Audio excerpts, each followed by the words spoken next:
Hello, everyone, and welcome to AI and Instructional Design, balancing artificial intelligence and human potential. My name is Thomas Thompson. I am a co founder at EduAide.AI, and that subtitle is exactly what we attempt to do: balance artificial intelligence and human potential. In other words, we provide teachers with a workspace to engage in instructional design, that is, to plan their classes and create the materials for instruction. And we just so happen to use generative AI to integrate the variety of resources a teacher may use in the course of planning on one intuitive platform. Now, this raises a lot of interesting questions. Can we, for example, constrain generative AI within evidence based instructional frameworks? Well, this raises an even deeper question regarding AI's capabilities, limitations, and practical applications in education. It is of vital importance with any emerging technology that a teacher build a firm understanding of the role that technology plays in relation to human knowledge, in relation to the students they work with, and in relation to their own teaching practice. And moreover, they have an understanding of the limitations of the technology. Or else you run the risk of having teachers unsure of how a technology works and therefore perhaps trepidatious in using that technology, resistant to using that technology, or worst case scenario, using that technology ineffectively and thus limiting the power of their instruction. These are all things we want to avoid. To do that, we will first look at Riccardi, Yang, and Desai's excellent paper, The Two-Word Test as a Semantic Benchmark for Evaluating Large Language Models. Then we will look at key concepts related to generative AI, an overview of foundational principles and transformative ideas driving generative AI advancements. Then we'll take a look at Jürgen Gravenstein's excellent short guide called AI Literacy for Educators. We'll pop a QR code into the screen for you to scan and take a look at the short PDF for yourself. It's a terrific resource for teachers to have. And then with any remaining time that we have, we will do a brief demo of EduAide.AI to show how we bring these concepts that we're talking about today together. So the two-word test. Large language models struggle with, well, the effect of word order and the way we combine different sentences together into our language processes. And then if you take context away entirely, we start to see some really interesting boundary conditions of large language models. Here's what that looks like. And again, please use the chat throughout the duration of this session. If you have any questions, please throw them in the chat. I will be around to answer them. If you would like to challenge me on any of the points I am making here, please do that as well. I think an open dialogue that is very collaborative in nature is better in these types of sessions than people just sitting around on Zoom or whatever it might be, just taking a look. So the chart that I have on my right-hand side here contains a number of noun-noun combinations. These are two nouns in combination, and these range from meaningful statements to meaningless statements. Your job will be to rate these statements on the following scale. 0 means that this statement makes no sense whatsoever. 1 means that this phrase makes hardly any sense, perhaps only poetically. Maybe the words sound good together, but the meaning is not really there. Second, the phrase makes some sense. 3, the phrase pretty much makes sense. Or 4, the phrase makes complete sense. You can throw your ratings into the chat as I read through them one by one. Let's start at the top right-hand corner. Soap bubble. Soap bubble. How meaningful is that statement? Does that make sense? Or does that make no sense? 0 to 4. Knife army.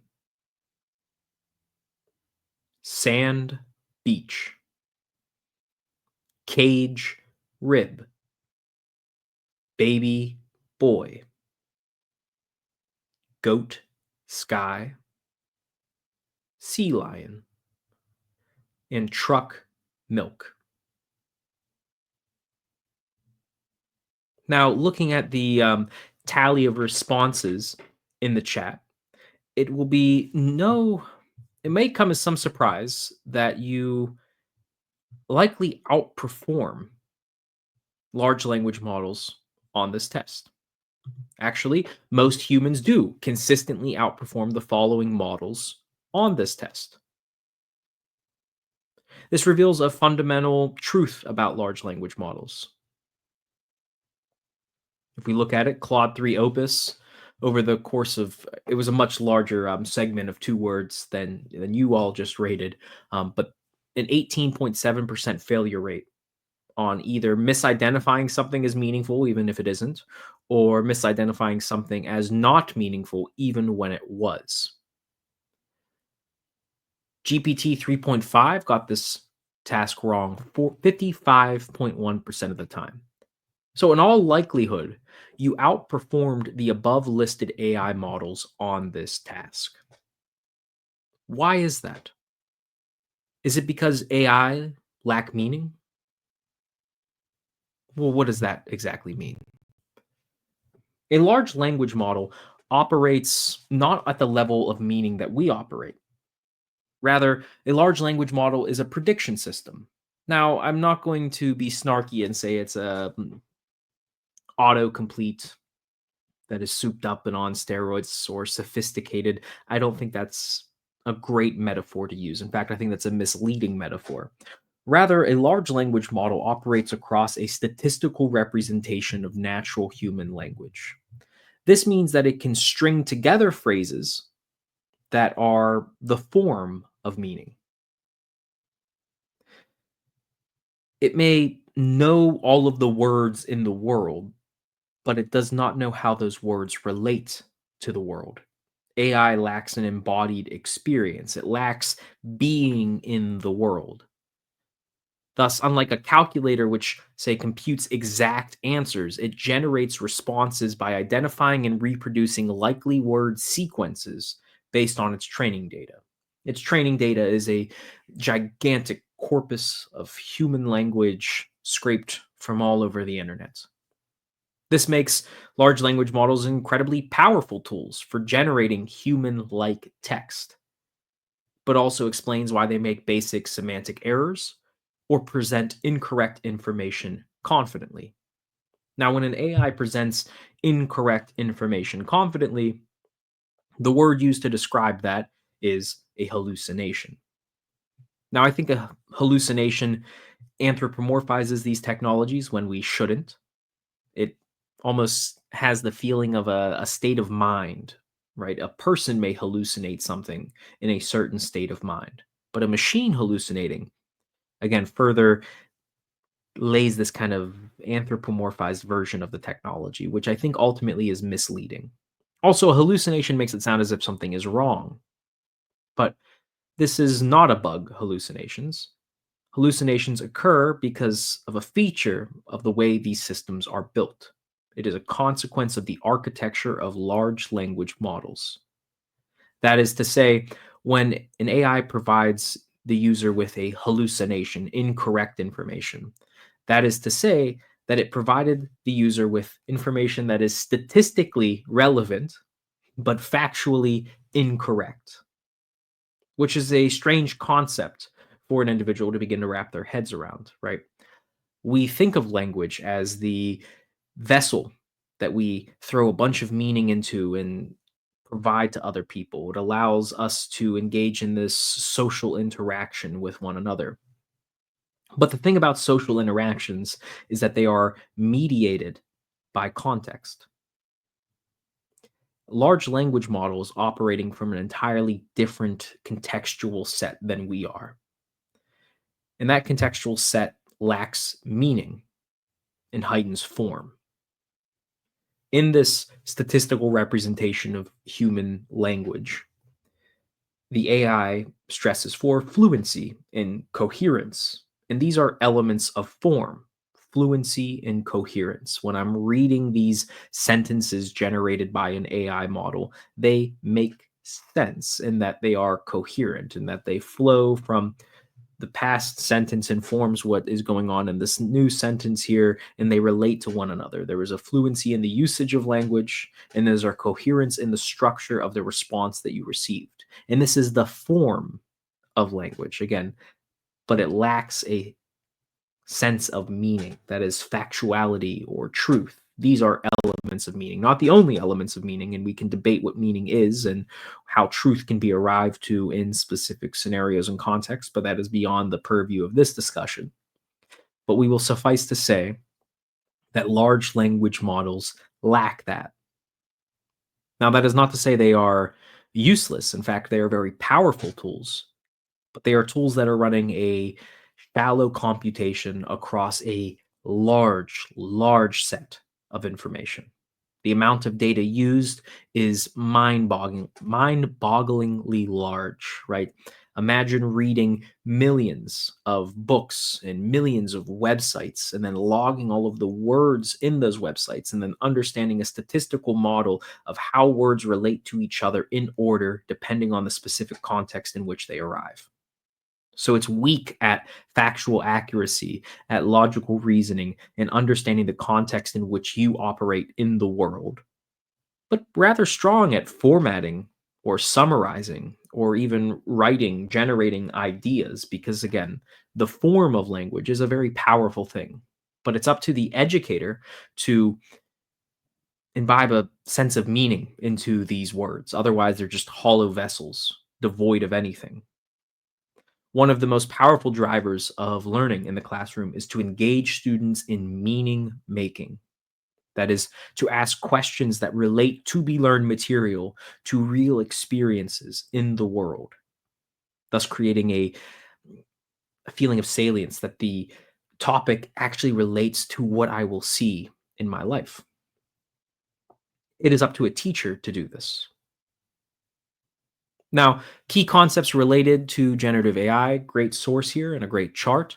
What this is meant to tell us is that large language models or conversational agents or products like ChatGPT are nested within a large history of theory and of research that has developed since the 1940s and the 1950s. Artificial intelligence as a field of study dates back to the 20th century. Machine learning is a subset of artificial intelligence that you all have interacted with on numerous occasions, likely without even knowing it.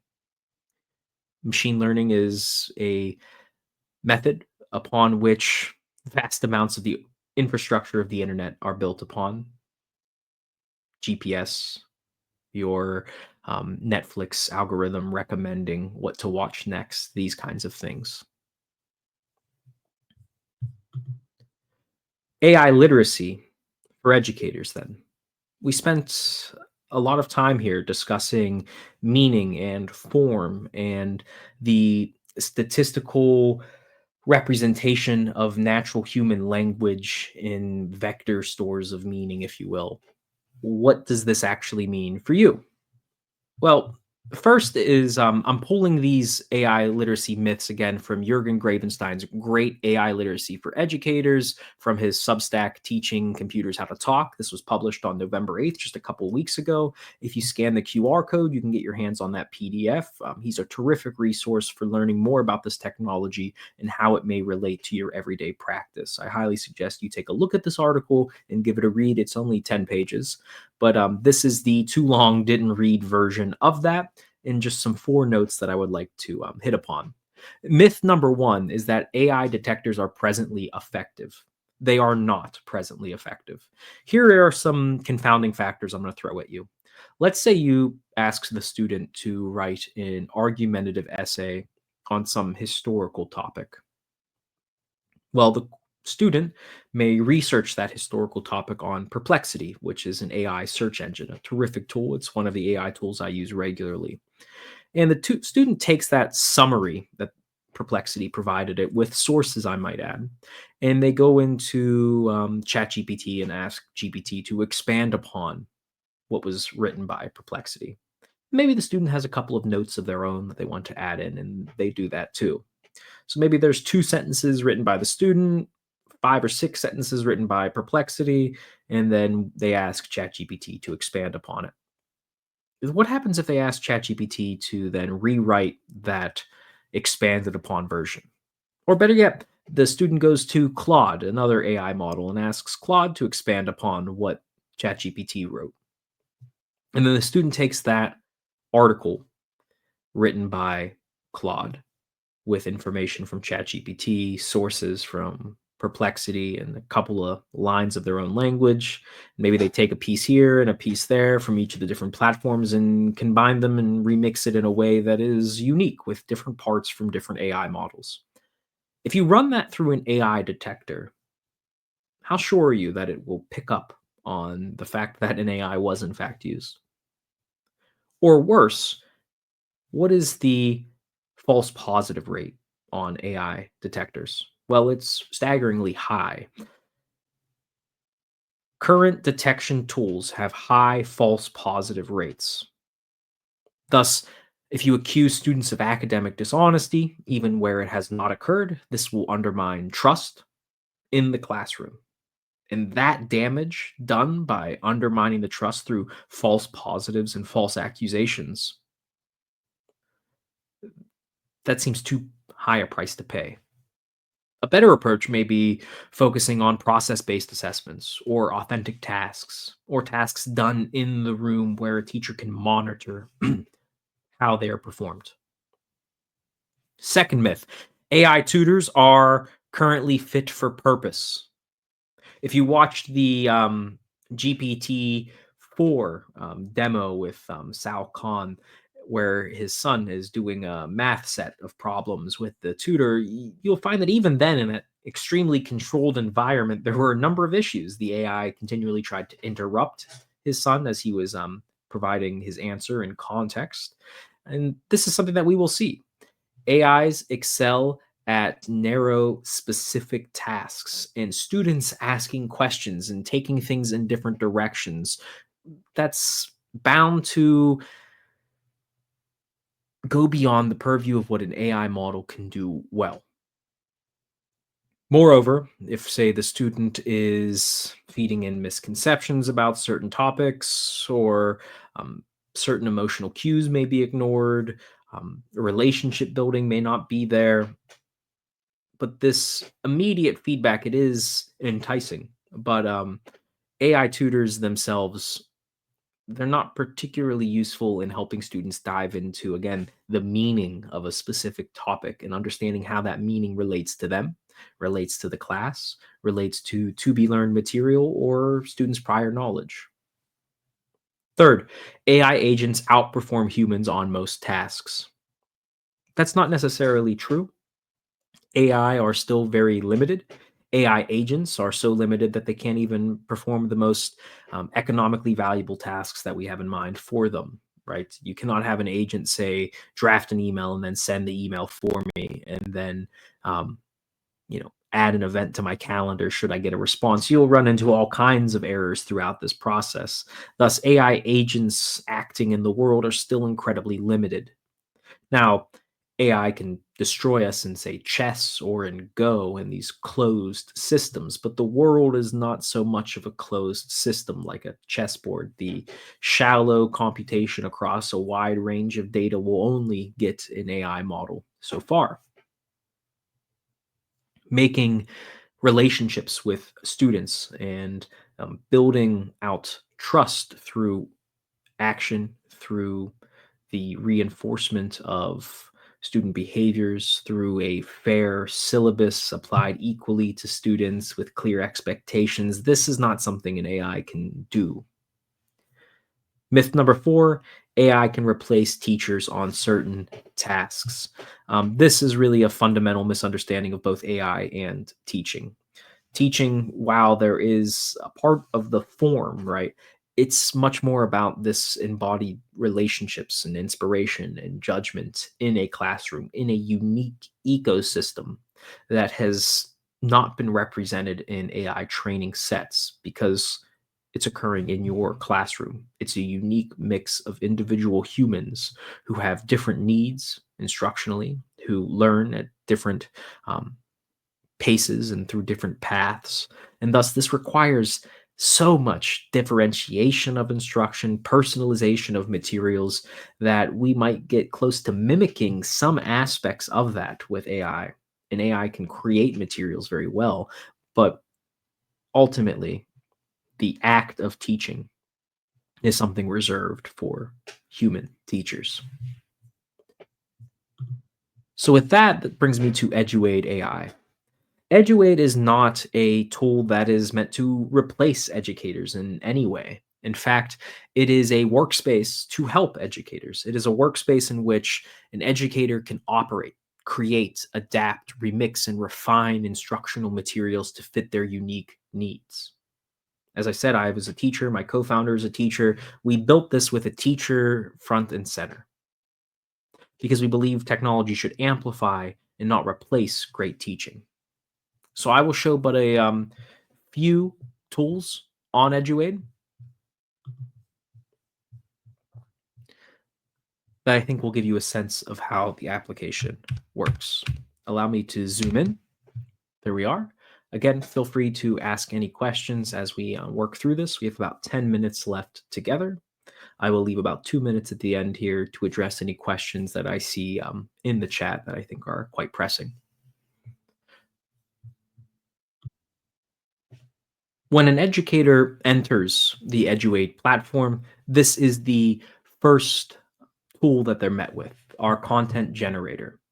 The content generator is ordered across a taxonomy of instructional acts, from broad-based planning to the presentation of to be learned information to be learned material through our information objects, to student independent practice, guided or otherwise, through cooperative learning arrangements, the gamified or game-based reviews or presentation of new material, and then the most potent tool that a teacher has at their disposal, questions.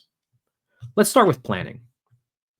Of course, we offer different subjects: science, social studies, mathematics, language arts, career, technical training, speech and language learning.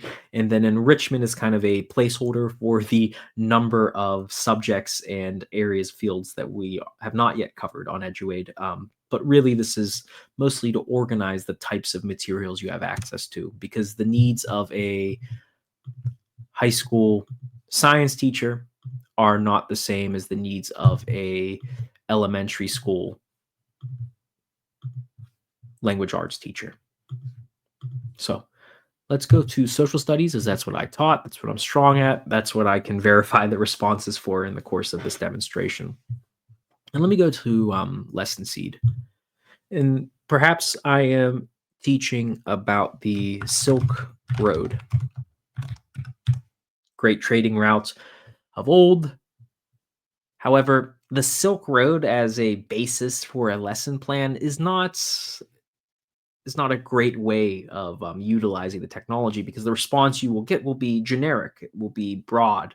So we have this enhance button to assist in situations like this. And we take the Silk Road and we reframe it as an instructional objective. So instead of the Silk Road lesson seed, we now have a lesson that will address students analyzing the cultural, economic, and technological exchanges that occurred along the Silk Road and evaluate its impact on the development of civilizations in Asia, the Middle East, and Europe. Terrific way to base a lesson. We hit add to workspace, the workspace pops out, and the lesson seed populates. It's called a lesson seed, and that's for a very particular reason. This is not a finished product. Nothing on EduAid is a finished product. EduAid is meant to provide the teacher with options, with different strategies or methods that they can consider and then decide to use. So when I'm looking at this lesson seed, I have a range of objectives aligned to Bloom's taxonomy. I have 3 prior knowledge measures. That is, this is the requisite prior knowledge a student should have in order to access this to be learned material. Cue sets to activate that prior knowledge, direct instruction strategies, practice assignment options, team-based activity options, formative assessment measures, and then my favorite, deep questions to engage students in meaning making. What factors contributed to the decline of the Silk Road as a major trade route? In what ways did technological advancements along the Silk Road change trade and communication? What lessons can we learn from the interactions along the Silk Road that could apply to our modern world? These are the types of questions that engage students in higher orders of reasoning, in the connection of concepts to the world that they live in today. As you can see, we have this suggested button here. It's all about building logical sequences of instruction. Because on EduAide, you have a lot of freedom to sequence instruction. As you can see, there's these little drag and drop options here.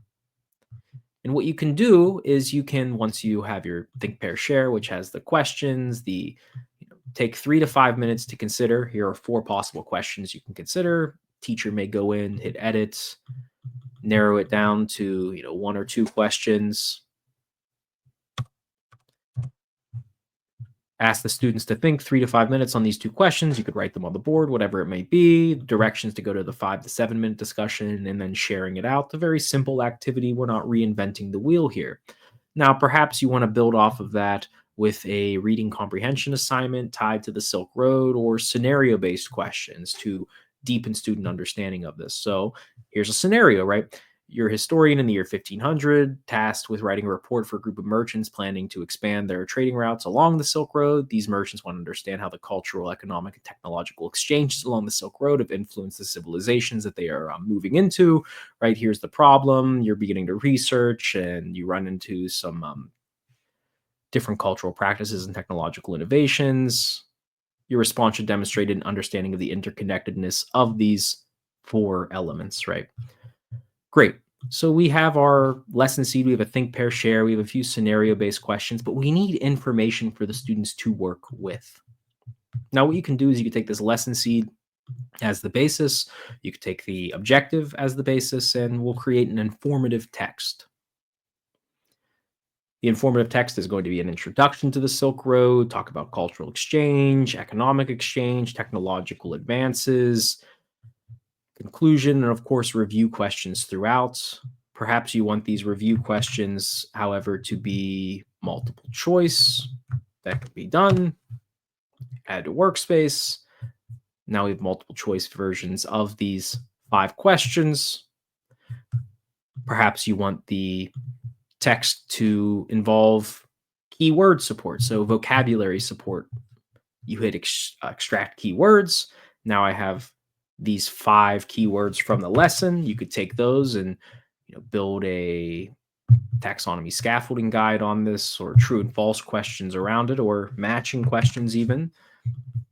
Vocabulary matching questions on these 5. It'll create a small chart, provide the teacher with the answer key, and then you can go into these and edit them, add more questions to them, add a second column on the chart, whatever it is, right?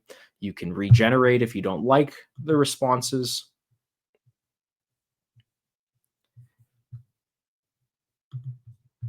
And then, of course, you can arrange these materials in the way that you would like to deliver them. So I have my lesson plan, then I want to move into this think, pair, share.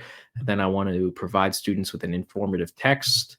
We'll give them the matching questions after that. We'll move into multiple choice and we'll close out with some scenario-based questions. Perhaps I'm working with students with multiple language needs, right? So I can say translate this material right here on the spot. In this case, I'm translating it into Spanish.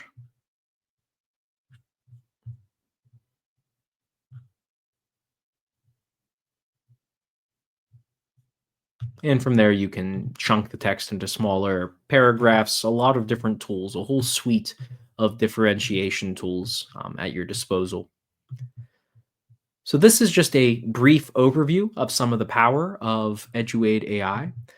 But the idea here is consistency in responses. Every lesson seed should always include prior knowledge measures, for example, or every direct instruction script should include options for background knowledge activation or modeling of thinking or providing examples and non-examples, opening things up for student responses and practice opportunities with check-in questions and discussion and highlighting the key ideas. Ultimately, at EduAide.AI, the main goal is to constrain generative AI within very specific evidence-based frameworks of instruction, and then providing teachers with tool sets to further personalize those materials to fit their unique needs. This workflow is a human in the loop workflow. That is, teachers oversee and are the core driver of all action on EduAide. This is necessary given many of the constraints of large language models that we have discussed so far. 30 minutes is not nearly enough to dive into these topics, but I hope over the course of this terrific conference, you pick up on other ideas and can combine them with what you heard here to create a deeper understanding of the technologies and how they may be employed in your classroom. Thank you all, and have a great rest of your conference and a great rest of your day. Thank you.